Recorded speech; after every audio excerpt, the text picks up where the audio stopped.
The buzzard has nothing to fault himself with. Scruples are alien to the black panther. Piranhas do not doubt the rightness of their actions. The rattlesnake approves of himself without reservations. The self-critical jackal does not exist. The locust, alligator, trichina, horsefly live as they live and are glad of it. The killer whale's heart weighs 100 kilos, but in other respects it is light. There is nothing more animal-like than a clear conscience on the third planet of the sun. April, and the last of the plum blossoms scatters on the black grass before dawn. The sycamore, the lime, the struck pine inhale the first pale hints of sky. An iron day, I think, yet it will come dazzling, the light rise from the belly of leaves and pour burning from the cups of poppies. The mockingbird squawks from his perch, fidgets and settles back. The snail, awake for good, trembles from his shell and sets sail for China. My hand dances in the memory of a million vanished stars. A man has every place to lay his head. As my boat sails into Jingzhe Lake, I am stunned by this glorious city. A canal meanders by narrow courtyard doors. Fires and cooking smoke crowd the water. In these people I see strange customs, and the dialect here is obscure. In late autumn, the fields are abundant. Morning light. Noise wakes at the city wells. Fish merchants float on the waves. Chickens and dogs. Villages on either bank. I'm heading away from white clouds. What will become of my solitary sail?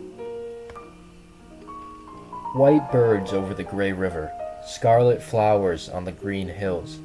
I watch the spring go by and wonder if I shall ever return home. The sea took a sailor to its deep. His mother, unsuspecting, goes to light a tall candle before the Virgin Mary for his speedy return and for fine weather. And always she cocks her ear to windward, but while she prays and implores, the icon listens, solemn and sad, knowing well that the son she expects will no longer return. This evening, the sturdy Levi's I wore every day for over a year, and which seemed to the end in perfect condition, suddenly tore. How or why, I don't know. But there it was, a big rip at the crotch. A month ago, my friend Nick walked off a racquetball court, showered, got into his street clothes, and halfway home collapsed and died.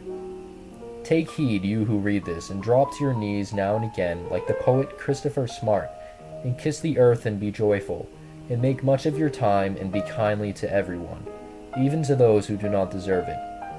For although you may not believe it will happen, you too will one day be gone. I, whose Levi's ripped at the crotch for no reason, assure you that such is the case. Pass it on. 3 days I starve my belly, so that it learns to eat the sun. I say to it, Belly, I am ashamed of you. You must spiritualize yourself, you must eat the sun. The belly keeps silent for 3 days. It's not easy to waken in it higher aspirations. Yet I hope for the best.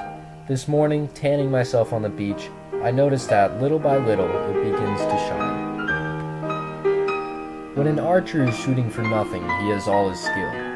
If he shoots for a brass knuckle, he is already nervous. If he shoots for a prize of gold, he goes blind, or sees true targets, he is out of his mind. His skill is not changed, but the prize divides him. He cares.